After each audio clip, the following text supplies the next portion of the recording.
아주 먼 옛날의 이야기다. 이 마을에서 도깨비를 봤다는 사람들은 하나같이 같은 말을 했다. 그날따라 이상하게도 욕심이 먼저 말을 걸어왔어요. 사람들은 도깨비가 무서워 도망쳤다지만 그 사람은 도망치지 않았다.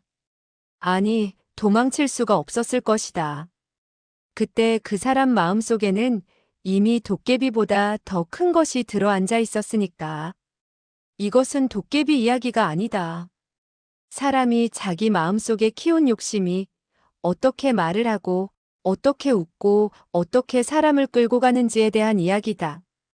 이 이야기는 조용히 시작하지만 끝에 가면 마음이 조금 무거워질 수도 있다. 아주 먼 옛날, 지금보다 훨씬 옛날의 일이다. 산이 깊고 물이 맑던 시절, 작은 산골 마을 하나가 있었다. 그 마을 이름이 무엇이었는지는 이제 아무도 기억하지 못한다. 사람들은 그냥 저 산 너머 있는 마을이라고만 불렀다. 그 마을에는 20집 남짓 살았는데 모두들 농사를 짓고 산의 나무를 뜯고 개울에서 물고기를 잡으며 살았다. 가난했다. 그래, 가난했다. 하지만 가난해도 마음만은 따뜻했다. 이웃집에 불이 들어오는 것을 보면 안심이 되었고 누가 아프면 모두 모여서 걱정했다. 봄이 되면 산에 진달래가 피어나고 개나리가 노랗게 물들고 마을 어귀에 있는 큰 느티나무에서 새들이 지저귀곤 했다. 그 소리가 얼마나 고왔던지. 아침에 일어나면 그 새소리에 눈을 뜨고 저녁에는 개울물 소리를 들으며 잠이 들곤 했다. 마을 사람들은 아침 일찍 일어나서 밭으로 나가고 여자들은 개울가에 모여 빨래를 하고 아이들은 그 주변에서 뛰어놀았다. 개울가에서 첨벙첨벙 물장난을 하고 개구리를 잡으려고 풀숲을 뒤지며 놀았다. 그 마을에 한 사람이 살았다. 이름은 석돌이라고 했다. 석자의 돌자. 돌처럼 우직하라고 아버지가 지어준 이름이었다. 석돌이는 그때 30살쯤 되었을 것이다. 결혼은 했는데 아이는 아직 없었고 아내 순이와 둘이서 작은 초가집에서 살았다. 석돌이네 집은 마을 끝자락에 있었다. 집 앞으로는 작은 밭이 있었고 뒤로는 산이 바로 붙어 있었다. 그 산이 깊었다. 얼마나 깊었냐 하면 낮에도 가끔 어둑어둑할 정도였다. 나무가 빽빽하게 들어서 있어서 햇빛이 잘 들어오지 않았던 것이다. 석돌이는 부지런한 사람이었다. 아침 일찍 일어나서 밭을 갈고 씨를 뿌리고 풀을 뽑았다. 손이 거칠었다. 농사일을 하다 보면 손이 거칠어지는 법이니까. 그래도 석돌이는 불평하지 않았다. 자기가 땀 흘려 일하면 가을에 곡식이 익어서 그것으로 겨울을 날 수 있다는 것을 알았으니까. 순이는 착한 사람이었다. 말수는 적었지만 늘 웃는 얼굴이었다. 아침마다 아궁이에 불을 지피고 밥을 짓고 된장찌개를 끓였다. 석돌이가 밭에서 돌아오면 따뜻한 밥 한 그릇을 떠서 내주곤 했다. 그것이 석돌이에게는 하루 중 가장 행복한 시간이었다. 여보, 오늘 밭에 가보니까 보리싹이 제법 올라왔어. 석돌이가 밥을 먹으면서 말하면 순이는 고개를 끄덕이며 웃었다. 그래요? 다행이네요. 올해는 보리 농사가 잘 될 것 같아요. 그렇게 두 사람은 소박하게 살았다. 크게 바라는 것도 없었고 남부럽지도 않았다. 다만 한 가지, 아이가 생기면 좋겠다는 생각은 했다. 그래서 가끔 순이는 산에 올라가서 산신님께 치성을 드리곤 했다. 산신님, 부디 우리에게도 아이 하나만 점지해 주세요. 크게 바라는 것은 아닙니다. 건강하게만 자라준다면 그것으로 족합니다. 순이는 정성스럽게 절을 하고 맑은 물을 떠다 놓고 정화수를 떠놓고 기도했다. 석돌이도 그 마음을 알았다. 그래서 더 열심히 일했다. 아이가 생기면 먹여 살려야 하니까.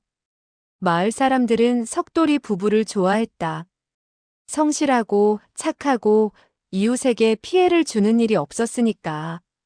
누가 어려운 일이 있으면 석돌이는 달려가서 도와주었고, 순이는 아픈 사람이 있으면 약초를 캐다가 다려주곤 했다.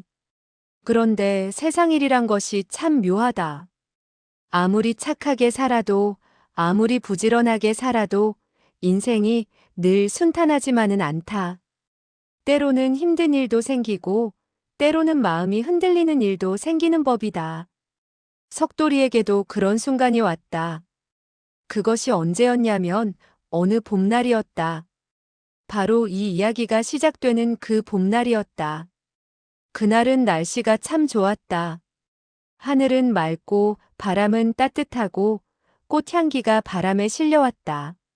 석돌이는 아침부터 밭에 나가서 일을 하고 있었다. 호미로 흙을 파고 씨앗을 심고 물을 주고 있었다. 그때였다. 마을 어귀 쪽에서 말발굽 소리가 들려왔다. 딱딱딱, 딱딱딱. 말소리가 들리면 보통 반가운 일이었다. 손님이 오거나 좋은 소식을 가져오는 경우가 많았으니까.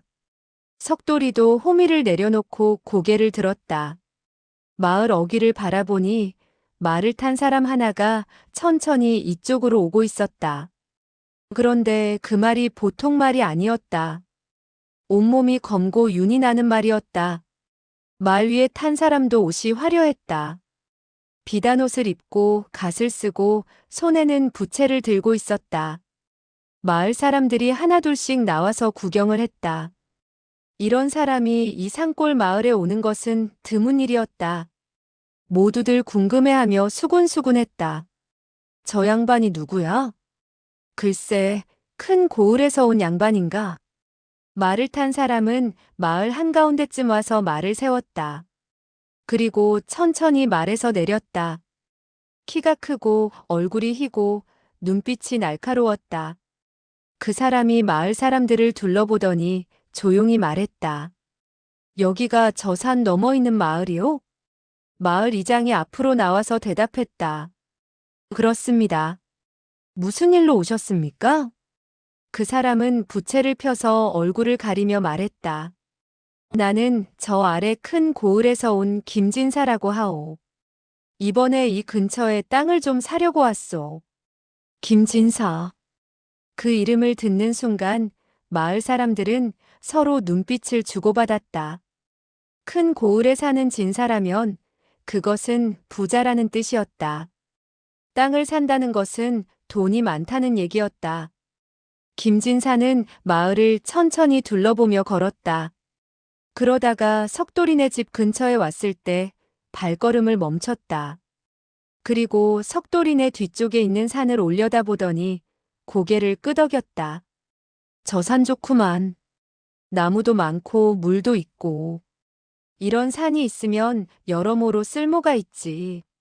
석돌이는 그 말을 듣고 가슴이 철렁했다. 왜냐하면 그 산은 마을 사람들 모두가 함께 쓰는 산이었으니까. 나물도 캐고 땔감도 하고 약초도 캐는 산이었다. 그런데 그것을 누가 사버린다면 마을 사람들은 어떻게 되는 것일까? 이장이 조심스럽게 말했다. 진사님, 저 산은 저희 마을 사람들이 대대로 쓰던 산입니다. 혹시 다른 땅을 찾아보시는 것이 어떻겠습니까? 김진사는 부채로 얼굴을 가린 채 웃었다. 그런데 그 웃음이 차가웠다. 이장 양반, 이 산이 누구 땅이요? 관가에 등록된 주인이 있소? 이장은 말문이 막혔다. 그 산은 누구 소유도 아니었다. 그냥 옛날부터 마을 사람들이 함께 쓰던 산이었다. 하지만 법으로 따지면 주인 없는 땅이었던 것이다. 김진사는 그것을 알고 있었다. 주인 없는 땅은 누구든 사서 쓸 수 있어. 내가 관가에 가서 문서를 만들면 그때부터는 내 땅이요. 걱정 말구려. 나도 인심 쓸 줄 아는 사람이니 마을 사람들이 조금은 쓸 수 있게 해주겠소. 조금은 쓸 수 있게 해준다고? 마을 사람들은 서로 얼굴만 쳐다봤다. 뭐라고 말해야 할지 몰랐다. 그냥 어이가 없었다. 김진사는 더 이상 말하지 않고 다시 말에 올라탔다. 그리고 마을을 떠나면서 마지막으로 한마디 했다. 며칠 후에 다시 오겠소. 그때는 관가 문서를 들고 올 테니 그때부터는 내 말을 들어야 할 것이요. 말발굽 소리가 점점 멀어졌다. 마을 사람들은 그 자리에 그대로 서 있었다. 아무도 말을 하지 않았다. 뭐라고 말해야 할지 몰랐던 것이다. 석돌이도 그 자리에 서서 산을 바라봤다. 저 산이 누군가의 소유가 된다고? 지금까지 자유롭게 드나들던 산을 이제는 허락을 받아야 들어갈 수 있다고? 그것이 말이 되는 것일까? 저녁이 되어서 집으로 돌아왔을 때 석돌이는 말이 없었다. 밥을 먹으면서도 순이가 뭐라고 말해도 대답을 잘하지 않았다. 순이는 무슨 일인지 알고 있었다. 마을에 소문이 다 퍼졌으니까. 여보, 너무 걱정하지 마세요. 어떻게든 되겠죠. 순이가 조심스럽게 말했지만 석돌이는 고개를 저었다. 어떻게 되기는 뭐가 어떻게 돼. 저 양반이 돈으로 산을 사버리면 우린 손 쓸 도리가 없소. 그날 밤 석돌이는 잠을 잘 못 잤다. 뒤척이고 일어나서 밖을 바라보고 다시 누웠다가 일어나고 그랬다. 머릿속이 복잡했다. 왜 돈 많은 사람은 모든 것을 다 가질 수 있는 걸까? 왜 가난한 사람은 손 쓸 도리가 없는 걸까? 그런 생각을 하다가 석돌이는 문득 이런 생각이 들었다. 나도 돈이 많았으면 좋겠다. 그러면 저 양반한테 안 당할 텐데. 그것이 시작이었다. 석돌이 마음속에 아주 작은 씨앗 하나가 떨어진 것이다. 욕심이라는 씨앗이었다. 그 씨앗은 아주 작았다. 눈에 보이지도 않을 만큼 작았다. 하지만 씨앗이란 것이 그런 것이다. 작게 시작해서 나중에는 크게 자라는 법이니까. 며칠이 지났다. 김진사는 아직 다시 오지 않았지만 마을 사람들은 불안했다. 언제 올지 모르니까. 어떤 사람들은 마을 회의를 하자고 했고 어떤 사람들은 관가에 가서 호소해보자고 했다. 하지만 모두들 알고 있었다. 돈 있는 사람이 이기는 세상이라는 것을. 관가에 가봤자 김진사가 돈을 쥐어주면 관리들은 그 편을 들 것이라는 것을 말이다. 석돌이는 그 며칠 동안 점점 더 마음이 무거워졌다. 밭에 나가서 일을 해도 예전처럼 마음이 편하지 않았다. 자꾸만 돈 생각이 났다. 돈만 있으면 저 양반한테 안 당할 텐데. 돈만 있으면 우리도 땅을 살 수 있을 텐데. 돈만 있으면. 그러던 어느 날 저녁이었다. 석돌이는 밭일을 마치고 집으로 돌아가려고 했는데 갑자기 뒤쪽 산에서 이상한 빛이 보였다. 처음에는 뭔가 싶어서 눈을 비비고 다시 봤다. 그런데 분명히 빛이 있었다. 산 중턱쯤에서 은은하게 빛나는 것이 보였다. 석돌이는 이상했다. 저 시간에 산에서 빛이 날 리가 없었다. 해는 이미 넘어갔고 달도 아직 뜨지 않았는데 말이다. 그렇다고 불빛도 아니었다. 불빛은 붉은색인데 저것은 푸르스름한 빛이었다. 석돌이는 잠깐 망설였다. 집에 가야 하나 아니면 가서 봐야 하나. 순이가 저녁 준비하고 기다리고 있을 텐데. 하지만 호기심이 이겼다. 저것이 무엇인지 보고 싶었다. 석돌이는 산으로 올라가기 시작했다. 처음에는 길이 있었는데 점점 길이 없어지고 풀숲이 나왔다. 가시덤불도 있었고 나뭇가지도 얼굴을 스쳤다. 그래도 석돌이는 계속 올라갔다. 저 빛이 점점 가까워지고 있었으니까. 한참을 올라갔을까?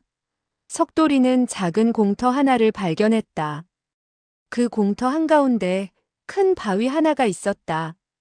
그리고 그 바위 위에서 빛이 나고 있었다. 가까이 가보니 바위 위에 무엇인가 놓여 있었다. 석돌이는 조심스럽게 다가갔다. 가슴이 두근거렸다. 무서운 것도 있었지만 궁금한 것이 더 컸다. 바위 가까이 갔을 때 석돌이는 그것을 봤다.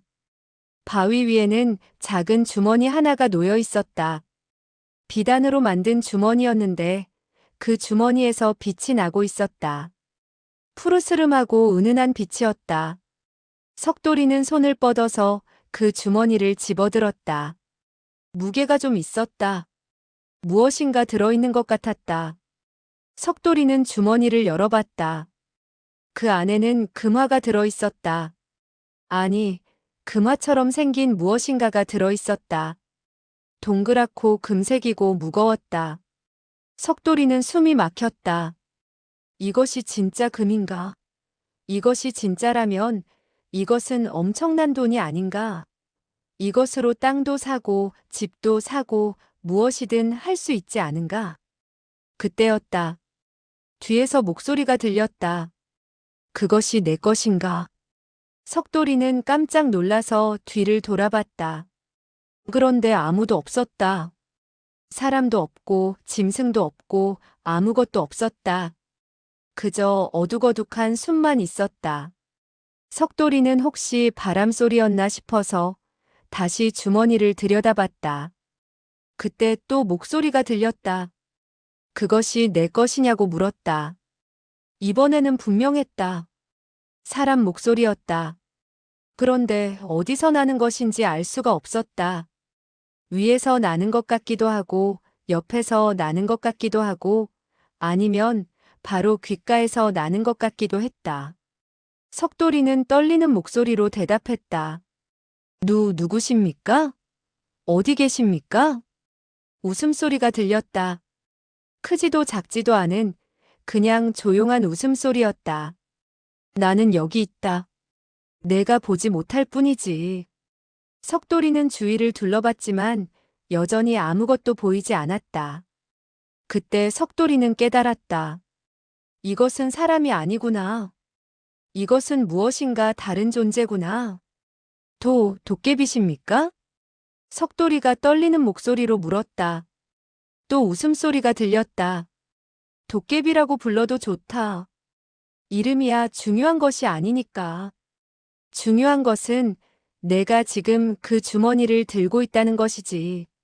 석돌이는 손에 든 주머니를 내려다봤다. 여전히 빛이 나고 있었다. 그 빛이 석돌이 얼굴을 비추고 있었다. 이것이 당신 것입니까? 내 것이라고 할 수도 있고 아니라고 할 수도 있다.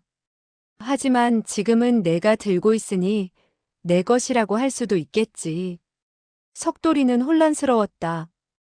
이것이 무슨 말인가? 주인이 있는 것인가 없는 것인가? 석돌이는 조심스럽게 물었다. 이것이 무엇입니까? 진짜 금입니까? 금이라고 볼 수도 있고 아니라고 볼 수도 있다. 그것은 내가 어떻게 쓰느냐에 달렸지. 또 애매한 대답이었다. 석돌이는 점점 답답해졌다. 도대체 무슨 말씀입니까? 똑바로 말씀해 주십시오. 침묵이 흘렀다. 한참 동안 아무 소리도 들리지 않았다. 바람 소리만 살랑살랑 들렸다. 석돌이는 기다렸다. 그러다가 마침내 목소리가 다시 들렸다. 내가 그 주머니를 가져가고 싶은가? 석돌이는 대답하지 못했다.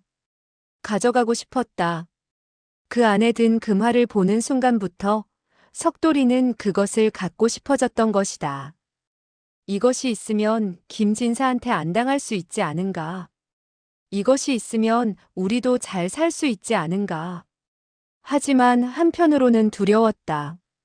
이것이 정말 괜찮은 것일까? 주인 모를 물건을 가져가는 것이 맞는 것일까? 목소리가 다시 들렸다.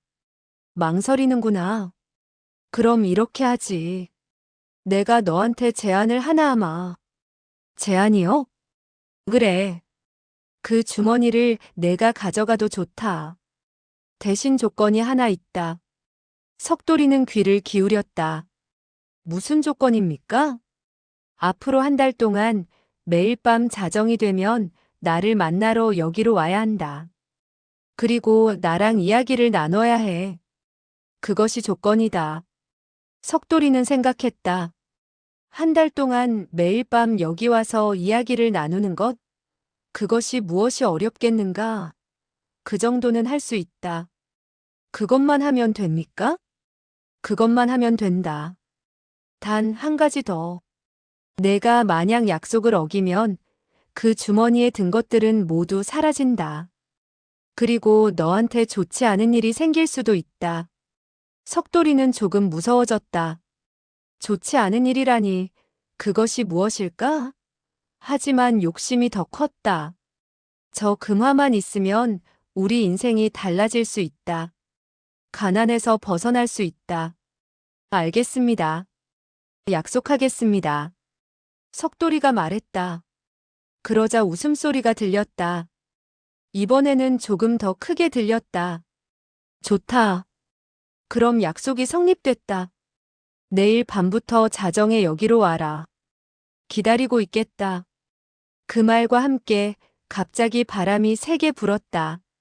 석돌이는 눈을 감았다가 떴는데 그 사이에 무엇인가 달라진 느낌이 들었다.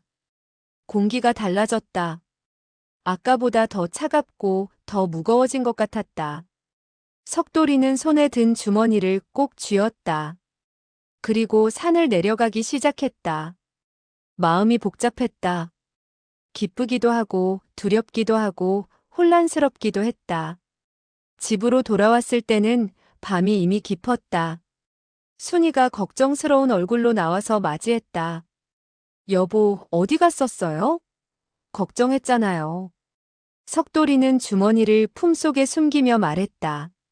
미안하오. 밭에서 일하다가 늦었소. 거짓말이었다. 석돌이는 평생 거짓말을 잘하지 않던 사람이었는데 그날 밤 처음으로 아내한테 거짓말을 했다. 왜 그랬을까? 석돌이 자신도 잘 몰랐다. 그냥 이 주머니 얘기를 하고 싶지 않았던 것이다. 그날 밤 석돌이는 주머니를 들고 다락방으로 올라갔다. 그리고 조심스럽게 주머니를 열어서 안에 든 것들을 꺼냈다. 금화가 10개 있었다. 하나하나 손에 쥐어보니 묵직하고 차가웠다. 이것으로 무엇을 할 수 있을까? 석돌이는 상상했다. 땅을 살 수 있겠지. 집도 크게 지을 수 있겠지. 좋은 옷도 사고 맛있는 음식도 먹고 순이도 행복해할 것이다. 하지만 한편으로는 불안했다. 도깨비가 한 말이 자꾸 생각났다.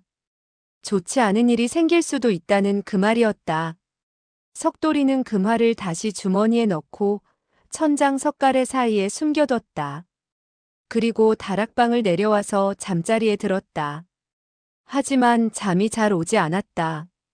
머릿속에 온갖 생각이 다 들었다. 그렇게 첫날 밤이 지나갔다. 다음 날은 평소처럼 시작됐다. 석돌이는 일찍 일어나서 밭에 나가고 순이는 집안일을 했다. 하지만 석돌이는 하루 종일 마음이 편치 않았다. 자꾸만 다락방에 숨겨둔 주머니 생각이 났다. 밭에서 일을 하다가도 물을 마시다가도 쉬다가도 자꾸 그 생각이 났다. 이것이 진짜인가? 꿈은 아닐까? 혹시 오늘 밤에 도깨비가 나타나지 않으면 어떻게 하지? 해가 지고 저녁을 먹고 밤이 깊어갔다. 석돌이는 잠자리에 누웠지만 잠을 자지 않았다. 순이가 잠들기를 기다렸다. 순이의 숨소리가 고르게 들려오자 석돌이는 조심스럽게 일어났다. 문을 열고 밖으로 나갔다. 밤 공기가 차가웠다. 하늘에는 별이 가득했고 달은 반쯤 차 있었다. 석돌이는 산으로 향했다. 어젯밤에 왔던 길을 다시 가는 것이었는데 이상하게도 길이 선명하게 보였다. 달빛 때문인지 아니면 무엇인가 다른 이유 때문인지 몰라도 어제보다 길 찾기가 쉬웠다. 공터에 도착했을 때는 자정이 조금 지난 시각이었다. 바위는 여전히 그 자리에 있었고 달빛을 받아서 은은하게 빛나고 있었다. 석돌이는 바위 옆에 서서 주위를 둘러봤다. 왔습니다. 석돌이가 조심스럽게 말했다. 한참 동안 아무 대답이 없었다. 석돌이는 잘못 왔나 싶어서 불안해졌다. 그때 목소리가 들렸다. 왔구나. 어젯밤과 똑같은 목소리였다. 어디서 나는지는 알 수 없었지만 분명히 들렸다. 약속대로 왔습니다. 이제 무엇을 하면 됩니까? 앉아라. 석돌이는 바위 옆 땅바닥에 앉았다. 땅이 차갑고 축축했다. 하지만 참을만 했다. 이야기를 하자. 무슨 이야기를 합니까? 내 이야기를 해라. 내가 원하는 것이 무엇인지, 내가 두려워하는 것이 무엇인지, 내 마음속에 있는 것들을 말해봐라. 석돌이는 잠시 망설였다. 낯선 존재한테 자기 속마음을 털어놓는 것이 쉽지 않았다. 하지만 약속이니까 해야 했다. 저는 그냥 평범하게 살고 싶습니다. 아내와 행복하게 살고 아이도 낳고 그렇게 살고 싶습니다. 그것이 전부인가? 석돌이는 고개를 숙였다. 아닙니다. 사실은 돈도 좀 있었으면 좋겠습니다. 가난하게 사는 것이 힘듭니다. 남들은 좋은 옷 입고 좋은 집에 살고 그러는데 우리는 늘 힘들게만 사니까요. 계속 말해봐라. 그리고 얼마 전에 김진사라는 사람이 왔습니다. 그 사람이 우리 마을 뒷산을 사겠다고 했습니다. 돈만 있으면 무엇이든 할 수 있는 세상이 원망스럽습니다. 저도 돈이 있었으면 당하지 않고 살 텐데요. 침묵이 흘렀다. 한참 후에 목소리가 다시 들렸다. 그래서 내가 그 주머니를 가져간 것이구나. 석돌이는 고개를 끄덕였다. 그렇습니다. 미안합니다. 욕심이 났습니다. 욕심이 나쁜 것인가? 석돌이는 고개를 들었다. 나쁘지 않습니까? 사람들은 모두 욕심 부리지 말라고 하지 않습니까? 웃음소리가 들렸다. 욕심이 나쁜 것이 아니다. 욕심은 그냥 욕심일 뿐이지. 문제는 욕심이 얼마나 커지느냐, 그리고 그 욕심을 위해 무엇을 하느냐에 달린 것이다. 석돌이는 그 말을 곱씹었다. 욕심이 나쁜 것이 아니라고? 그럼 욕심을 가져도 되는 것인가? 너는 지금 작은 욕심을 가지고 있다. 잘 살고 싶다는 욕심. 그것은 나쁜 것이 아니야. 하지만 조심해야 한다. 욕심은 자라거든. 처음에는 작지만 시간이 지나면 점점 커진다. 그리고 어느 순간 욕심이 너를 삼켜버릴 수도 있어. 석돌이는 소름이 돋았다. 욕심이 자신을 삼킨다고? 그것이 무슨 뜻일까? 무슨 뜻입니까? 지금은 이해하지 못해도 괜찮다. 천천히 알게 될 것이야. 그것이 바로 우리가 한 달 동안 매일 만나는 이유니까. 그럼 당신은 저한테 무엇을 가르쳐 주려는 겁니까? 가르치는 것이 아니다. 너 스스로 깨닫게 하는 것이지. 나는 그저 거울일 뿐이야. 내 마음속을 비춰주는 거울. 석돌이는 혼란스러웠다. 무슨 말인지 잘 이해가 되지 않았다. 하지만 더 묻고 싶지는 않았다. 왠지 더 물으면 더 복잡해질 것 같았다. 오늘은 이만 가도 됩니까? 가도 좋다. 내일 밤 다시 와라. 그리고 석돌아. 예. 그 금화를 아직 쓰지 마라. 한 달이 다 지나고 나서 써라.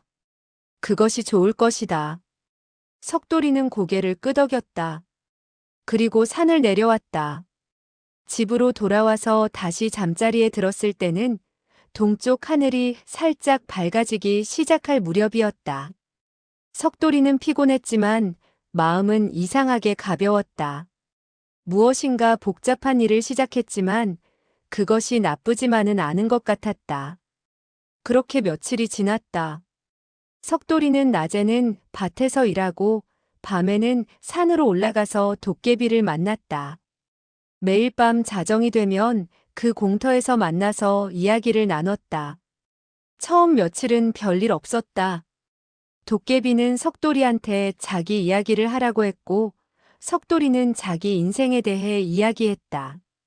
어렸을 때 이야기, 부모님 이야기, 순이와 만난 이야기, 결혼한 이야기, 그런 것들이었다. 도깨비는 잘 들었다. 중간에 끊지도 않고 조용히 듣기만 했다.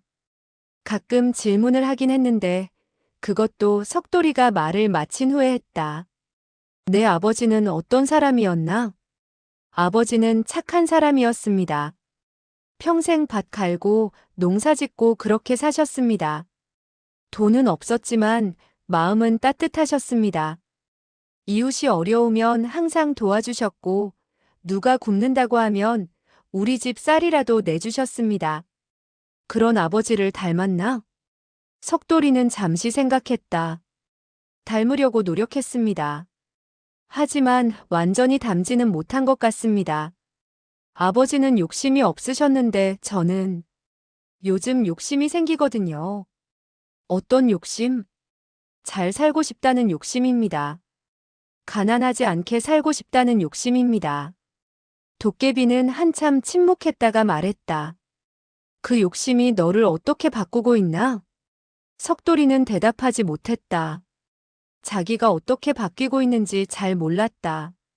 사흘째 되던 날 마을에 김진사가 다시 왔다. 이번에는 혼자가 아니었다. 관가 아전 하나를 데리고 왔다. 그 아전이 문서 하나를 들고 있었는데 그것이 바로 산의 소유권 문서였다. 김진사는 마을 사람들을 모아놓고 말했다. 이제 이 산은 내 것이오. 관가에서 정식으로 문서를 만들었소. 앞으로는 내 허락 없이 산에 들어가면 안 돼오. 마을 사람들은 아무 말도 못했다. 뭐라고 해야 할지 몰랐다. 이장이 나서서 말했다. 진사님, 그러시면 저희는 어떻게 삽니까? 저희는 그 산에서 나물도 캐고 땔감도 하고 약초도 캐서 살았는데. 김진사는 부채를 펴며 말했다. 그러니까 내가 인심을 쓰겠다고 했잖소. 한 달에 한 번씩은 산에 들어가는 것을 허락하겠소. 대신 산에서 캔 것의 절반은 나한테 내야 하오. 절반이라고? 마을 사람들은 믿을 수가 없었다. 자기들이 힘들게 캔 것을 절반이나 내라고? 그것이 말이 되는 소리인가? 그것은 너무합니다. 한 젊은이가 소리쳤다. 김진사는 차갑게 웃었다. 너무한다고? 이것은 내 땅이요. 내 땅에서 무엇을 가져가려면 값을 내는 것이 당연하지 않소? 싫으면 들어가지 않으면 돼요. 그 말에 마을 사람들은 할 말을 잃었다. 법으로는 김진사가 맞았다. 그것이 억울하고 화가 났지만 어쩔 도리가 없었다. 석돌이도 그 자리에 있었다. 주먹을 꽉 쥐고 있었다. 분했다. 저런 사람이 돈만 있다고 모든 것을 다 가지는 것이 말이 되나? 세상이 잘못된 것이 아닌가? 그날 밤 석돌이는 도깨비한테 그 이야기를 했다. 오늘 김진사가 다시 왔습니다. 산을 자기 땅으로 만들었다고 했습니다. 이제 마을 사람들은 한 달에 한 번만 들어갈 수 있고 그것도 캔 것의 절반을 내야 한다고 했습니다. 그래서 화가 났습니다. 정말 화가 났습니다. 저런 사람한테 우리가 당할 수밖에 없다는 것이 분합니다. 그럼 어떻게 하고 싶은가? 석돌이는 잠시 멈췄다. 그리고 조용히 말했다. 저도 돈이 있었으면 좋겠습니다. 그러면 저 사람한테 안 당하고 오히려 제가 무엇인가 할 수 있을 텐데요. 무엇을 하고 싶은데? 석돌이는 대답하지 못했다. 사실 무엇을 하고 싶은지 정확히 모르겠었다. 그냥 막연하게 돈이 있으면 무엇인가 달라질 것이라고 생각했던 것이다. 도깨비는 한참 침묵하다가 말했다. 석돌아, 내 마음속에 욕심이 자라고 있다. 처음에는 그냥 잘 살고 싶다는 욕심이었는데, 이제는 저 사람한테 안 당하고 싶다는 욕심으로 자라고 있어. 그리고 곧 저 사람보다 내가 더 나았으면 좋겠다는 욕심으로 자랄 것이야. 석돌이는 가슴이 철렁했다. 그것이 잘못된 겁니까? 잘못됐다고 말할 수는 없다. 하지만 위험하다. 욕심은 끝이 없거든. 한번 자라기 시작하면 어디서 멈춰야 할지 모르게 돼. 그럼 어떻게 해야 합니까? 그것은 내가 스스로 깨달아야 해. 내가 말해주면 소용없어. 내가 직접 느껴야 하거든. 석돌이는 혼란스러웠다. 도깨비가 하는 말이 무슨 뜻인지 잘 이해가 되지 않았다. 하지만 한 가지는 분명했다. 자기 마음속에 무엇인가 변화가 일어나고 있다는 것이었다. 집으로 돌아오는 길에 석돌이는 하늘을 올려다봤다. 별이 가득했다. 그 많은 별들 사이에서 석돌이는 자기가 얼마나 작은 존재인지 느꼈다. 하지만 동시에 자기 안에 있는 욕심은 점점 커지고 있다는 것도 느꼈다. 집에 들어갔을 때 순이가 깨어 있었다. 여보, 요즘 왜 이렇게 늦게 들어와요? 밤마다 어디 가는 거예요? 석돌이는 또 거짓말을 했다. 그냥 산책하고 있어. 요즘 마음이 답답해서. 순이는 걱정스러운 얼굴로 석돌이를 바라봤다. 무엇이 걱정이에요? 저한테 말해줘요. 혼자서만 끙끙 앓지 말고요. 석돌이는 고개를 저었다. 아무것도 아니요. 걱정하지 마시오. 순이는 더 이상 묻지 않았다. 하지만 눈빛이 슬퍼 보였다. 석돌이가 자기한테 무엇인가 숨기고 있다는 것을 알았다. 그날 밤 석돌이는 잠들기 전에 다락방에 올라가서 주머니를 꺼냈다. 금화들을 손에 쥐고 한참 들여다봤다. 이것이 진짜 자기를 바꿀 수 있을까? 이것이 진짜 자기 인생을 바꿀 수 있을까? 석돌이는 알 수 없었다. 하지만 한 가지는 확실했다. 자기가 예전과 달라지고 있다는 것. 그리고 그 변화가 좋은 것인지 나쁜 것인지도 모르겠다는 것이었다. 일주일이 지났다. 석돌이는 매일 밤 도깨비를 만났고 매일 밤 자기 속마음을 이야기했다. 처음에는 어색했는데 점점 익숙해졌다. 도깨비는 말이 많지 않았지만 석돌이가 하는 말을 다 들어주었다. 그런데 이상한 일이 생기기 시작했다. 석돌이가 낮에 밭에서 일을 하는데 자꾸 이상한 생각이 들기 시작한 것이다. 예를 들면 이런 것이었다. 석돌이가 밭을 갈고 있는데 옆집 영수가 지나가면서 인사를 했다. 석돌이 형, 오늘도 부지런하네. 평소 같으면 석돌이는 웃으며 대답했을 것이다. 그런데 그날은 다른 생각이 들었다. 영순애는 밭이 나보다 넓잖아. 그래서 수확도 더 많이 하고. 좋겠네. 그 생각을 하고 나서 석돌이는 깜짝 놀랐다. 내가 왜 이런 생각을 하지? 영수는 친구인데 왜 부러워하지? 또 어느 날은 마을 장터에 갔다가 다른 마을에서 온 사람을 봤다. 그 사람은 좋은 옷을 입고 좋은 신발을 신고 있었다. 석돌이는 그것을 보면서 생각했다. 나도 저런 옷을 입고 싶다. 저런 신발을 신고 싶다. 예전 같으면 그냥 저 사람은 부자구나 하고 지나갔을 텐데, 이제는 자기도 갖고 싶다는 생각이 먼저 들었던 것이다.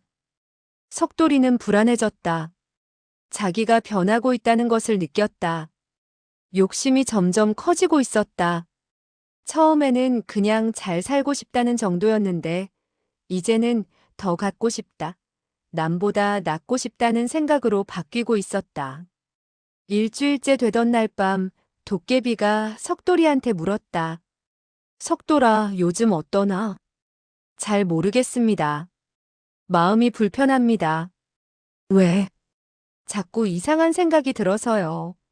남을 부러워하게 되고 제가 가진 것이 적다고 느껴지고 더 많이 갖고 싶어지고. 도깨비는 조용히 웃었다. 그것이 욕심이 자라는 것이다. 그럼 어떻게 해야 합니까? 이것을 멈출 수 있습니까? 멈출 수 있다. 하지만 내가 멈추고 싶어야 멈출 수 있지. 지금 너는 멈추고 싶은가? 석돌이는 대답하지 못했다. 솔직히 말하면 멈추고 싶지 않았다.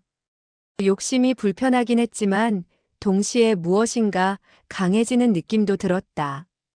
잘 모르겠습니다. 그럼 계속 가보자. 내가 어디까지 갈 수 있는지. 그 말이 석돌이에게는 조금 무서웠다. 어디까지 간다는 것이 무슨 뜻일까? 그 다음 날 김진사가 또 마을에 왔다. 이번에는 사람들을 여럿 데리고 왔는데 그 사람들이 산에 올라가서 나무를 찍기 시작했다. 큰 나무들을 찍어서 내려오는 것이었다. 마을 사람들은 그것을 보고 놀랐다. 저 나무들은 수십 년 어쩌면 100년도 넘게 자란 나무들이었다. 그것을 그냥 찍어버린다고? 이장이 김진사한테 달려가서 말했다. 진사님, 저 나무들은 오래된 나무들입니다. 우리 마을을 바람으로부터 지켜주던 나무들이에요. 제발 찍지 말아주십시오. 김진사는 부채를 펴며 웃었다. 이장 양반, 이것은 내 땅이고 내 나무요. 내가 어떻게 하든 내 마음이지. 그리고 저 나무들을 팔면 돈이 꽤 되거든. 내가 왜 그냥 두겠소? 이장은 더 이상 할 말이 없었다. 다른 마을 사람들도 그저 바라만 볼 수밖에 없었다. 석돌이는 그 광경을 보면서 주먹을 꽉 쥐었다. 손톱이 손바닥에 박힐 정도로 세게 쥐었다. 그리고 생각했다. 저 사람이 미워. 정말 미워. 돈만 있으면 저렇게 함부로 할 수 있는 거야? 그리고 그 다음 생각이 들었다. 나도 돈이 있었으면 좋겠어. 저 사람보다 더 많은 돈이 있었으면 저 사람이 못하게 막을 수 있을 텐데. 석돌이는 그 생각을 하고 나서 깜짝 놀랐다. 내가 김진사보다 더 많은 돈을 갖고 싶어 한다고? 그것이 말이 되나? 하지만 한편으로는 그것이 자연스럽게 느껴지기도 했다. 욕심이 이미 자리를 잡아가고 있었다. 그날 밤 석돌이는 도깨비한테 그 이야기를 했다. 오늘 김진사가 산에 있는 나무들을 찍었습니다. 오래된 나무들을요. 마을 사람들이 말려도 소용없었습니다. 그래서 저는 생각했습니다. 제가 저 사람보다 돈이 더 많았으면 저 사람이 못하게 막을 수 있었을 텐데. 도깨비는 한참 침묵했다. 석돌아, 내 욕심이 또 자랐구나. 그것이 잘못된 겁니까? 나쁜 사람을 막고 싶어 하는 것이 잘못입니까? 나쁜 사람을 막고 싶은 마음은 잘못이 아니다. 하지만 그 방법이 더 많은 돈을 갖는 것이라고 생각하는 것은 위험해. 왜냐하면 그 순간부터 너도 김진사와 똑같아지기 시작하거든. 석돌이는 화가 났다. 저는 저 사람과 다릅니다. 저는 착한 사람입니다. 지금은 그렇지. 하지만 욕심이 더 자라면 너도 모르게 변하게 돼. 욕심은 그런 거야. 처음에는 작고 착해 보이지만 자라면서 사람을 바꾸거든. 석돌이는 반박하고 싶었지만 말이 나오지 않았다. 왜냐하면 도깨비 말이 맞는 것 같았다. 그럼 어떻게 해야 합니까? 그것은 내가 선택해야 해. 욕심을 계속 키울 것인지 아니면 멈출 것인지. 아직 늦지 않았어. 지금이라도 멈출 수 있어. 석돌이는 고민했다. 멈춰야 할까? 하지만 멈추면 무엇이 달라지지? 김진사는 계속 마을을 괴롭힐 텐데. 나는 그냥 가만히 있어야 하나? 좀 더 생각해 보겠습니다. 도깨비는 대답하지 않았다. 그저 침묵만 있었다. 집으로 돌아오는 길에 석돌이는 마음이 무거웠다. 자기가 무엇을 향해 가고 있는지 모르겠었다. 그냥 흘러가는 대로 가고 있는 것 같았다. 2주가 지나고 3주가 지났다. 석돌이는 계속 밤마다 도깨비를 만났고 낮에는 평소처럼 일을 했다. 하지만 석돌이 마음속은 점점 더 복잡해졌다. 마을에도 변화가 생기기 시작했다. 김진사가 산의 나무를 다 찍어가고 그 자리에 밭을 만들겠다고 했다. 그리고 마을 사람들한테 그 밭에서 일하면 품삯들 주겠다고 제안했다. 처음에 마을 사람들은 거절했다. 우리 땅이었던 산을 빼앗아간 사람한테 어떻게 일을 해주냐고 했다. 하지만 김진사가 제시한 품삯이 꽤 괜찮았다. 하루 일하면 평소보다 더 많은 돈을 준다고 했다. 그러자 한두 사람씩 마음이 흔들리기 시작했다. 특히 젊은 사람들이 그랬다. 가난하게 사는 것이 힘들었다. 품삯을 받으면 당장 먹고 사는 것이 조금 나아질 것 같았다. 결국 마을에서 서너 명이 김진사 밑에서 일하기 시작했다. 그러자 마을 분위기가 이상해졌다. 일하러 간 사람들과 안 간 사람들 사이에 미묘한 거리감이 생긴 것이다. 저 사람들은 우리를 배신한 거야. 배신이라니 그저 먹고 살려고 하는 거지. 그래도 원수한테 일해주는 것은 아니지 않나? 마을 사람들은 서로 다투기 시작했다. 친하게 지내던 사람들도 서먹해졌다. 석돌이는 그것을 보면서 마음이 아팠다. 어느 날 저녁 석돌이네 집에 영수가 찾아왔다.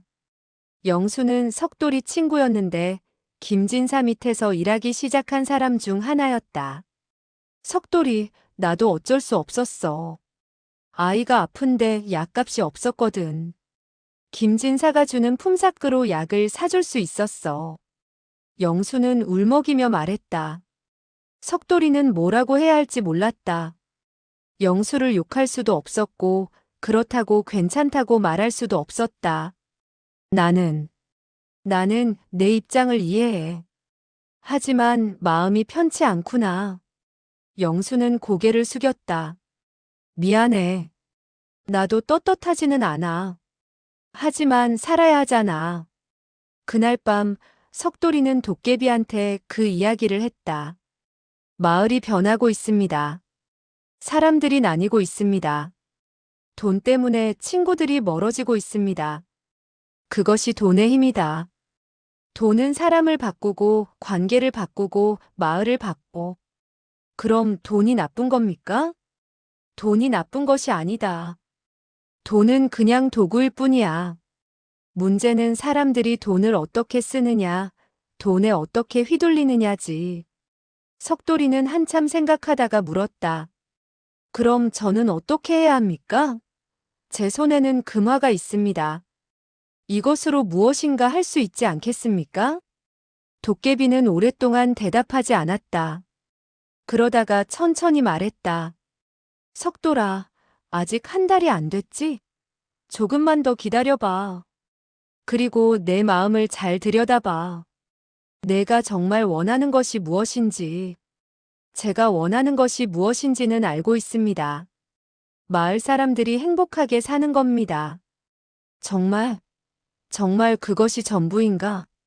석돌이는 잠시 말을 멈췄다. 정말 그것이 전부일까? 아니면 그 속에 다른 욕심도 숨어 있는 걸까? 솔직히 말하면 석돌이도 잘 몰랐다.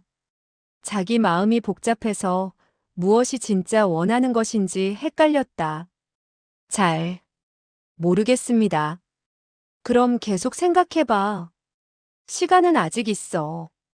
그 다음 날부터 석돌이는 더 조심스럽게 자기 마음을 들여다보기 시작했다. 무엇인가 하고 싶은 생각이 들 때마다 이것이 정말 내가 원하는 것인가? 아니면 욕심인가? 하고 물어봤다. 예를 들어 장터에서 좋은 옷을 봤을 때 저 옷을 사고 싶네. 그 생각이 들면 다시 물어봤다. 왜 사고 싶지? 정말 필요한가? 아니면 그냥 갖고 싶은 건가? 그러다 보면 답이 나왔다. 대부분은 그냥 갖고 싶은 것뿐이었다. 정말 필요한 것은 아니었다. 또 어느 날은 이웃집 새 소를 봤을 때 나도 소가 있었으면 좋겠네. 다시 물어봤다. 왜 필요하지? 밭 가는데 편할 것 같아서? 아니면 남들이 가지고 있으니까 부러워서? 대답은 후자였다. 그냥 부러워서였다. 이렇게 하다 보니 석돌이는 깨달았다. 자기한테 욕심이 얼마나 많은지. 그리고 그 욕심 중에 진짜 필요한 것은 별로 없다는 것도 말이다. 3주가 지나고 4주째로 접어들었다. 이제 한 달이 거의 다 됐다. 석돌이는 계속 도깨비를 만났고 계속 이야기를 나눴다. 그런데 마지막 주가 되자 도깨비의 태도가 조금 달라졌다. 어느 날 밤 도깨비가 석돌이한테 물었다. 석돌아, 이제 한 달이 거의 다 됐다. 너는 무엇을 배웠나? 석돌이는 한참 생각했다. 욕심에 대해 배웠습니다. 욕심이 어떻게 자라는지, 어떻게 사람을 바꾸는지. 그래서 조심해야 한다는 것을 배웠습니다. 욕심을 경계해야 한다는 것도요. 도깨비는 조용히 웃었다. 그것만인가? 석돌이는 고개를 저었다. 아닙니다. 더 있습니다. 저는 제가 생각했던 것보다 욕심이 많은 사람이라는 것을 알았습니다. 그리고 그것이 부끄러웠습니다. 부끄럽다고? 예. 저는 제가 착한 사람이라고 생각했거든요. 욕심 없이 사는 사람이라고. 하지만 아니었습니다. 저도 남들처럼 욕심이 많았습니다. 다만 기회가 없어서 드러나지 않았을 뿐이지. 도깨비는 한참 침묵했다. 그러다가 말했다. 좋다. 내가 그것을 깨달았다면 내 역할은 거의 끝난 거야. 그럼 이제 끝입니까? 아니, 아직 하나 남았다. 마지막 시험이. 석돌이는 긴장했다. 무슨 시험입니까? 내일 밤 마지막으로 여기 와라. 그때 내가 선택을 해야 해. 무슨 선택을 말입니까? 그것은 내일 알게 될 것이다. 그날 밤 석돌이는 잠을 잘 못 잤다. 마지막 시험이라니 그것이 무엇일까? 무슨 선택을 해야 하는 걸까? 다음 날 석돌이는 하루 종일 불안했다. 밭에서 일을 해도 집중이 안 됐고 밥을 먹어도 맛이 없었다. 순이가 걱정스럽게 물어봤다. 여보, 무슨 일 있어요? 요즘 계속 이상해요. 석돌이는 순이를 바라봤다. 순이의 눈빛이 참 따뜻했다. 걱정과 사랑이 가득한 눈빛이었다. 순이, 저한테 욕심이 있어. 순이는 조용히 웃었다. 누구나 욕심은 있어요. 그것이 나쁜 것은 아니에요. 하지만 저는 욕심 때문에 길을 잃을까봐 두렵소. 순이는 석돌이 손을 잡았다. 여보, 길을 잃지 않을 거예요. 당신은 착한 사람이에요. 마음이 따뜻한 사람이고요. 욕심이 생겨도 당신은 올바른 선택을 할 거예요. 저는 당신을 믿어요. 그 말을 듣고 석돌이는 눈물이 날 것 같았다. 순이가 자기를 믿어준다는 것이 고마웠다. 그날 밤 자정이 되자 석돌이는 산으로 올라갔다. 마지막 밤이었다. 한 달 동안 매일 밤 올라왔던 그 길을 마지막으로 걷고 있었다. 공터에 도착했을 때 무엇인가 달랐다. 공기가 평소보다 더 무거웠고 달빛도 평소보다 밝았다. 바위는 여전히 그 자리에 있었고 석돌이는 그 앞에 섰다. 왔습니다. 석돌이가 말했다. 목소리가 들렸다. 왔구나. 마지막 밤이다. 예. 석돌아, 이제 내가 선택을 해야 해. 무슨 선택입니까? 바위 위에 갑자기 빛이 나타났다. 그 빛 속에서 두 개의 주머니가 나타났다. 하나는 석돌이가 처음 받았던 그 주머니였고, 또 하나는 그보다 훨씬 큰 주머니였다. 저 두 주머니를 봐라. 석돌이는 두 주머니를 바라봤다. 작은 주머니에는 금화 10개가 들어있다. 내가 처음 받은 것과 똑같지. 그것을 가지고 가면 너는 적당히 잘 살 수 있어. 가난에서 벗어날 수 있고 순이와 행복하게 살 수 있지. 석돌이는 작은 주머니를 바라봤다. 그럼 큰 주머니는요? 큰 주머니에는 금화 100개가 들어있다. 그것을 가지고 가면 너는 부자가 될 수 있어. 김진사보다 더 부자가 될 수 있고 마을 사람들을 도울 수도 있지. 산도 다시 살 수 있고 마을을 원래대로 돌려놓을 수도 있어. 석돌이는 큰 주머니를 바라봤다. 마음이 흔들렸다. 100개라니. 그 정도면 정말 부자가 될 수 있겠지. 마을도 구할 수 있고. 그런데 조건이 있다. 무슨 조건입니까? 큰 주머니를 선택하면 내 욕심도 함께 커진다. 금화가 많은 만큼 욕심도 100배로 커지는 거지. 그리고 그 욕심을 컨트롤할 수 있는 사람은 없어. 내가 스스로 해야 해. 석돌이는 가슴이 철렁했다.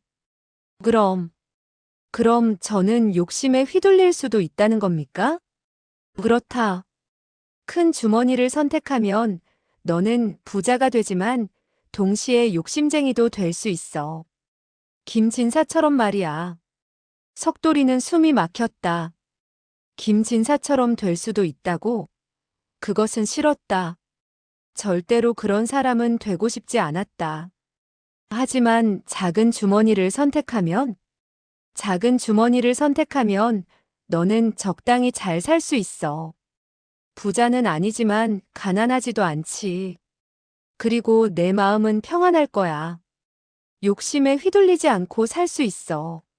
석돌이는 두 주머니를 번갈아 봤다. 선택을 해야 했다. 작은 주머니냐, 큰 주머니냐. 한편으로는 큰 주머니가 탐났다. 100개의 금화라니. 그것으로 마을을 구할 수 있지 않은가. 김진사를 이길 수 있지 않은가. 하지만 다른 한편으로는 두려웠다. 욕심에 휘둘려서 김진사 같은 사람이 될까봐. 석돌이는 한참을 고민했다. 시간이 천천히 흘러갔다. 달이 조금씩 움직이고 바람이 조금씩 불었다. 그러다가 석돌이는 문득 순이 얼굴이 떠올랐다. 순이가 자기를 믿어준다고 했던 그 말이 생각났다. 당신은 올바른 선택을 할 거예요. 석돌이는 심호흡을 했다. 그리고 천천히 손을 뻗었다. 석돌이의 손이 떨렸다. 큰 주머니 쪽으로 갔다가 작은 주머니 쪽으로 갔다가 다시 큰 주머니 쪽으로 갔다. 마음이 계속 흔들렸다. 그때 도깨비가 말했다. 석돌아, 내 마음속을 들여다봐. 내가 진짜 원하는 것이 무엇인지. 석돌이는 눈을 감았다. 그리고 자기 마음속을 들여다봤다. 진짜 원하는 것이 무엇일까? 부자가 되고 싶은가? 그렇기도 하고 아니기도 했다. 마을을 구하고 싶은가? 그렇기도 하고 아니기도 했다. 그럼 진짜 원하는 것이 무엇일까? 석돌이는 깨달았다. 자기가 진짜 원하는 것은 평안한 마음이었다. 순이와 행복하게 사는 것. 욕심에 휘둘리지 않고 마음 편하게 사는 것. 그것이 진짜 원하는 것이었다. 석돌이는 눈을 떴다. 그리고 손을 뻗어서 작은 주머니를 집었다. 저는 이것을 선택하겠습니다. 순간 큰 주머니가 사라졌다. 빛이 되어 흩어지더니 완전히 없어졌다. 석돌이는 작은 주머니를 손에 쥐고 있었다. 도깨비가 웃었다. 이번에는 따뜻하게 웃는 것 같았다. 좋은 선택이다, 석돌아. 정말 그렇습니까? 그렇다. 너는 내 마음을 지켰어. 큰 욕심을 이겼지. 그것이 중요한 거야. 석돌이는 안도의 한숨을 쉬었다. 하지만 이것으로 마을을 구할 수는 없습니다. 마을을 구하는 것은 돈으로만 되는 것이 아니야. 돈보다 더 중요한 것은 사람들의 마음이지. 너는 내 마음을 지켰으니 다른 사람들 마음도 움직일 수 있어. 무슨 뜻입니까? 곧 알게 될 것이다. 이제 가라. 우리의 약속은 끝났어. 석돌이는 주머니를 품에 넣었다. 그리고 공터를 떠나려고 했는데 뒤에서 목소리가 들렸다. 석돌아, 마지막으로 하나만 더 말해줄게. 석돌이는 멈춰서서 뒤를 돌아봤다. 여전히 아무것도 보이지 않았지만 목소리는 들렸다. 욕심은 나쁜 것이 아니야. 다만 조심해야 할 뿐이지. 내가 욕심을 컨트롤할 수 있으면 욕심은 너를 더 나은 사람으로 만들어줄 수도 있어. 하지만 욕심이 너를 컨트롤하면 너는 길을 잃게 돼. 그것을 잊지 마라. 명심하겠습니다. 그리고 하나 더. 내가 작은 주머니를 선택한 것은 현명했어. 하지만 앞으로 인생을 살다 보면 또 선택의 순간이 올 거야. 그때마다 기억해라. 내가 진짜 원하는 것이 무엇인지. 석돌이는 고개를 끄덕였다. 그리고 산을 내려갔다. 집으로 돌아왔을 때는 동쪽 하늘이 밝아지고 있었다. 석돌이는 다락방으로 올라가서 주머니를 열어봤다. 금화 10개가 그대로 있었다. 반짝반짝 빛나는 금화들. 석돌이는 금화를 하나씩 만져봤다. 차갑고 무거웠다. 이것으로 무엇을 할 수 있을까? 그날 아침 석돌이는 순이한테 모든 것을 이야기했다. 도깨비를 만난 것, 한 달 동안 이야기를 나눈 것, 어젯밤 선택을 한 것, 다 이야기했다. 순이는 놀랐지만 화내지 않았다. 대신 조용히 석돌이 손을 잡아줬다. 여보, 잘했어요. 올바른 선택을 했어요. 하지만 큰 주머니를 선택했으면 마을을 구할 수 있었을지도 몰라요. 순이는 고개를 저었다. 아니에요. 큰 주머니를 선택했으면 당신이 변했을 거예요. 그러면 마을을 구해도 의미가 없어요. 당신이 당신답지 않게 되니까요. 석돌이는 순이 말이 맞다는 것을 느꼈다. 순이, 우리 이 금화로 무엇을 할까요? 두 사람은 한참 이야기를 나눴다. 금화를 어떻게 쓸지, 어떻게 하면 좋을지. 결국 석돌이는 결정을 했다. 금화 몇 개는 집을 조금 고치는 데 쓰기로 했고, 몇 개는 밭을 넓히는 데 쓰기로 했다. 그리고 나머지는 마을을 위해 쓰기로 했다. 며칠 후 석돌이는 마을 사람들을 모았다. 그리고 자기가 가진 금화로 공동창고를 하나 만들자고 제안했다. 공동창고에 곡식을 모아두면 어려운 사람이 생겼을 때 나눠줄 수 있지 않은가. 마을 사람들은 좋은 생각이라고 했다. 석돌이가 금화를 내놓으니 다른 사람들도 조금씩 보태기 시작했다. 곡식을 내는 사람도 있었고 노동력을 내는 사람도 있었다. 김진사는 여전히 산을 차지하고 있었지만 마을 사람들은 이제 덜 의존하게 됐다. 서로 도우면서 살 수 있게 됐으니까. 한편 석돌이는 김진사를 직접 찾아갔다. 그리고 조심스럽게 제안했다. 진사님, 제가 드릴 말씀이 있습니다. 김진사는 부채를 펴며 석돌이를 봤다. 무슨 말인가? 진사님이 가지신 산에서 마을 사람들이 한 달에 2번 정도 나무를 캘 수 있게 해주시면 어떨까요? 대신 마을에서 진사님께 필요한 일이 있으면 도와드리겠습니다. 김진사는 코웃음을 쳤다. 내가 왜 그래야 하지? 진사님도 이익이 있습니다. 마을 사람들이 진사님을 미워하면 나중에 불편한 일이 생길 수 있습니다. 하지만 서로 도우면 모두가 편해집니다. 김진사는 한참 생각하더니 고개를 끄덕였다. 좋다. 한 달에 2번, 그 이상은 안 된다. 감사합니다. 석돌이가 김진사와 합의를 해왔다는 소식에 마을 사람들은 놀랐다. 어떻게 저 고집센 진사를 설득했냐고 물었다. 석돌이는 웃으며 대답했다. 그냥 이야기를 나눴을 뿐입니다. 사람은 누구나 이익을 원하니까요. 서로 이익이 되는 방법을 찾으면 됩니다. 마을은 천천히 변하기 시작했다. 사람들이 다시 화합하고 서로 돕기 시작했다. 김진사 밑에서 일하던 사람들도 마을로 돌아왔고 분위기가 좋아졌다. 석돌이는 그 과정을 보면서 생각했다. 큰 주머니를 선택했으면 어땠을까? 금화 100개로 김진사를 이기고 산을 다시 사고 마을의 영웅이 됐을까? 어쩌면 그랬을 수도 있다. 하지만 석돌이는 알고 있었다. 그랬다면 자기 마음은 편하지 않았을 것이라는 것을. 욕심에 휘둘려서 점점 더 많은 것을 원하게 됐을 것이라는 것을 말이다. 계절이 바뀌었다. 봄이 가고 여름이 왔고 여름이 가고 가을이 왔다. 석돌이네 밭에서는 곡식이 잘 자랐고 수확도 좋았다. 순이는 임신을 했다. 석돌이가 그 소식을 들었을 때 얼마나 기뻤는지 몰랐다. 평생 소원이었다. 순이, 정말 고맙소. 정말 고맙소. 석돌이는 순이를 꼭 안았다. 눈물이 날 것 같았다. 여보, 이제 우리 셋이서 행복하게 살아요. 석돌이는 고개를 끄덕였다. 그렇게 살고 싶었다. 가을이 깊어갈 무렵 석돌이는 문득 산이 생각났다. 도깨비를 만났던 그 공터가 궁금했다. 그래서 어느 날 저녁 혼자 산에 올라갔다. 공터는 여전히 그 자리에 있었다. 바위도 그대로 있었고 달빛이 바위를 비추고 있었다. 석돌이는 바위 옆에 앉아서 하늘을 올려다봤다. 도깨비님, 잘 지내십니까? 석돌이가 조용히 말했다.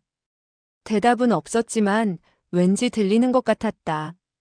덕분에 잘 살고 있습니다. 순이도 아이를 가졌고 마을도 평화롭고. 고맙습니다. 바람이 살랑 불었다. 나뭇잎이 바스락거렸다. 석돌이는 한참 앉아 있다가 천천히 일어났다. 그리고 산을 내려갔다. 뒤를 돌아보니 바위가 은은하게 빛나고 있는 것 같았다. 하지만 다시 보니 그냥 달빛이었다. 집으로 돌아오는 길에 석돌이는 마을을 내려다봤다. 작은 불빛들이 여기저기 보였다. 각 집마다 등불을 켜고 저녁을 먹고 있었다. 평화로운 풍경이었다. 석돌이는 생각했다. 이것이 진짜 행복인 것 같다고. 큰 욕심을 부리지 않고 작은 것에 만족하며 이웃과 함께 사는 것. 그것이 진짜 잘 사는 것이라고 말이다. 물론 가끔은 욕심이 날 때도 있었다. 더 큰 집에 살고 싶다든지, 더 좋은 옷을 입고 싶다든지. 하지만 그럴 때마다 석돌이는 도깨비가 한 말을 떠올렸다. 욕심을 컨트롤할 수 있으면 욕심은 너를 더 나은 사람으로 만들어줄 수도 있어. 하지만 욕심이 너를 컨트롤하면 너는 길을 잃게 돼. 석돌이는 욕심을 컨트롤하려고 노력했다. 욕심이 생기면 이것이 정말 필요한가? 아니면 그냥 갖고 싶은 것인가? 하고 스스로에게 물어봤다. 그러면 대부분은 필요 없는 것들이었다. 겨울이 왔다. 눈이 내리고 날씨가 추워졌다. 마을 사람들은 집 안에서 따뜻하게 지냈다. 석돌이는 순이와 함께 아궁이 옆에 앉아서 아이 이름을 짓고 있었다. 여보, 아들이면 무엇이라고 지을까요? 글쎄요. 바위처럼 든든한 아이가 됐으면 좋겠어요. 그럼 바위 반자를 넣어서. 반석이는 어때요? 좋아요. 반석이. 든든하고 좋은 이름이네요. 두 사람은 웃었다. 행복했다. 크게 부자는 아니었지만 마음은 풍요로웠다. 그 겨울 마을에 좋은 소식이 들렸다. 김진사가 다른 곳으로 이사를 간다는 것이었다. 큰 도시에 더 좋은 기회가 생겼다나 뭐라나. 마을 사람들은 기뻐했다. 드디어 김진사가 떠난다고. 그런데 문제가 있었다. 김진사가 산을 팔려고 내놓은 것이다. 그것도 꽤 비싼 값에 말이다. 마을 사람들은 걱정했다. 또 다른 부자가 와서 산을 사면 어떡하나? 또 똑같은 일이 벌어지면 어떡하나? 석돌이는 마을 사람들을 모았다. 우리가 돈을 모아서 산을 사면 어떨까요? 다 같이 조금씩 내면 살 수 있을 것 같습니다. 하지만 돈이 얼마나 필요한데요? 제가 알아봤습니다. 우리가 모두 조금씩 내면 충분히 살 수 있습니다. 저도 제가 가진 것 좀 보태겠습니다. 마을 사람들은 고민했다. 하지만 결국 동의했다. 각자 형편에 맞게 돈을 냈다. 어떤 사람은 많이 냈고 어떤 사람은 적게 냈지만 모두가 참여했다. 석돌이는 남은 금화를 거의 다 내놓았다. 순이가 걱정했지만 석돌이는 괜찮다고 했다. 순이, 우리한테는 아직 조금 남아있어. 그것으로도 충분히 살 수 있어. 마을이 평화로운 것이 더 중요하오. 결국 마을 사람들은 산을 샀다. 김진사는 돈을 받고 떠났고 산은 다시 마을의 것이 됐다. 마을 사람들은 기뻐하며 잔치를 벌였다. 석돌이는 그 잔치에서 조용히 웃고 있었다. 큰 주머니를 선택하지 않은 것이 정말 잘한 일이었다고 생각했다. 만약 큰 주머니를 선택했으면 혼자서 산을 샀을지도 몰랐다. 그러면 산은 석돌이 것이 됐겠지. 하지만 지금은 산이 모두의 것이 됐다. 마을 사람들이 함께 산 것이니까. 그것이 더 좋았다. 혼자 소유하는 것보다 함께 나누는 것이 더 가치 있는 일이었다. 겨울이 지나고 봄이 다시 왔다. 순이는 건강한 아들을 낳았다. 반석이라고 이름 지은 그 아이는 울음소리도 크고 잘 먹고 잘 자는 아이였다. 석돌이는 아이를 안고 산으로 올라갔다. 도깨비를 만났던 그 공터로 말이다. 도깨비님 봤습니까? 우리 아이입니다. 이렇게 건강하게 태어났습니다. 바람이 불었다. 나뭇잎이 흔들리며 사각거렸다. 고맙습니다. 정말 고맙습니다. 당신 덕분에 저는 올바른 길을 찾았습니다. 석돌이는 한참 그 자리에 서 있다가 아이를 안고 집으로 돌아왔다. 시간이 흘렀다. 반석이는 쑥쑥 자랐고 석돌이와 순이는 행복하게 살았다. 마을도 평화로웠다. 사람들은 서로 돕고 함께 일하고 함께 웃으며 살았다. 어느 날 마을에 젊은 상인이 하나 왔다. 그 상인이 석돌이한테 제안을 했다. 석돌이 어르신, 제가 보니 이 마을에 좋은 땅이 많더군요. 제가 돈을 투자해서 큰 농장을 만들면 마을 사람들도 일자리를 얻을 수 있고 저도 이익을 볼 수 있습니다. 어떻습니까? 석돌이는 그 제안을 들으며 생각했다. 옛날 같으면 솔깃했을 것이다. 큰 농장이라니, 일자리라니, 이익이라니. 하지만 이제는 달랐다. 젊은이 고맙습니다. 하지만 우리 마을은 지금도 충분히 잘 살고 있습니다. 크게 부자는 아니지만 마음은 편합니다. 그것이 더 중요하다고 생각합니다. 상인은 아쉬워했지만 이해한다고 했다. 그리고 다른 마을로 갔다. 마을 사람들 중 몇몇은 석돌이한테 물었다. 석돌이, 그 제안을 받아들이지 그랬소? 우리도 더 잘 살 수 있었을 텐데. 석돌이는 조용히 웃었다. 더 잘 산다는 것이 무엇일까요? 돈이 더 많으면 더 잘 사는 건가요? 저는 그렇게 생각하지 않습니다. 지금 우리는 충분히 잘 살고 있습니다. 서로 돕고 함께 웃고 평화롭게 살지 않습니까? 그것이 진짜 잘 사는 것이 아닐까요? 마을 사람들은 고개를 끄덕였다. 석돌이 말이 맞는 것 같았다. 세월이 흘러 반석이가 자랐다. 어느덧 10살이 넘었다. 어느 날 저녁 반석이가 석돌이한테 물었다. 아버지, 욕심이 무엇이에요? 석돌이는 깜짝 놀랐다. 어린아이가 갑자기 왜 그런 질문을 하지? 왜 그런 것을 물어보나? 오늘 학당 훈장님이 말씀하셨어요. 욕심을 부리지 말라고요. 그런데 욕심이 무엇인지 잘 모르겠어요. 석돌이는 한참 생각하다가 반석이를 무릎에 앉혔다. 반석아, 아버지가 얘기 하나 해줄까? 네. 아주 먼 옛날. 석돌이는 반석이한테 도깨비 이야기를 해줬다. 자기가 욕심 많아졌던 것, 도깨비를 만난 것, 선택을 한 것, 다 이야기해줬다. 반석이는 눈을 반짝이며 들었다. 아버지, 그럼 도깨비가 정말 있었어요? 글쎄, 정말 있었는지는 모르겠구나. 어쩌면 아버지가 꿈을 꾼 것인지도 몰라. 하지만 중요한 것은 그 경험을 통해 아버지가 무엇인가 배웠다는 거야. 무엇을 배웠어요? 욕심을 조심해야 한다는 것이지. 욕심은 나쁜 것이 아니란다. 하지만 욕심이 너무 커지면 내가 욕심을 컨트롤하는 것이 아니라 욕심이 너를 컨트롤하게 돼. 그럼 길을 잃게 되는 거야. 반석이는 고개를 갸웃했다. 어려워요.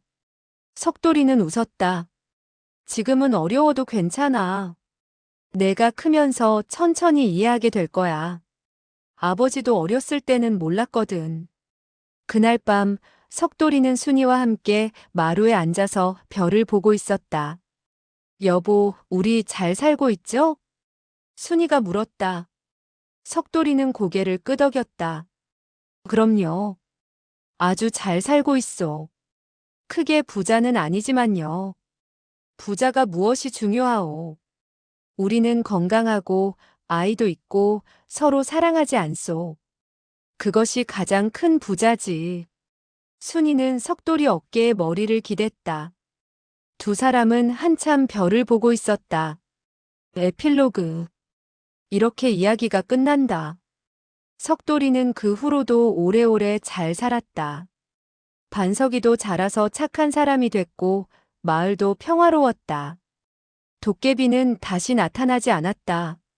하지만 석돌이는 가끔 산에 올라가서 그 공터를 찾아갔다. 그리고 조용히 감사 인사를 했다. 고맙습니다. 덕분에 저는 올바른 삶을 살 수 있었습니다. 이 이야기는 옛날 옛적부터 전해 내려오는 이야기다. 이 이야기가 무슨 뜻인지는 듣는 사람마다 다르게 해석할 수 있다. 다만 하나만 기억하면 좋겠다. 욕심은 나쁜 것이 아니다. 하지만 욕심이 너무 커지면 우리가 우리를 잃어버리게 된다.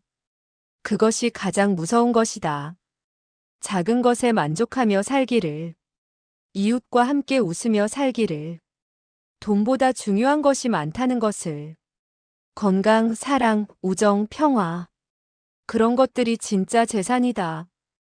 혹시 살다가 어려운 선택을 해야 할 때가 오면 이 이야기를 떠올려 보기를.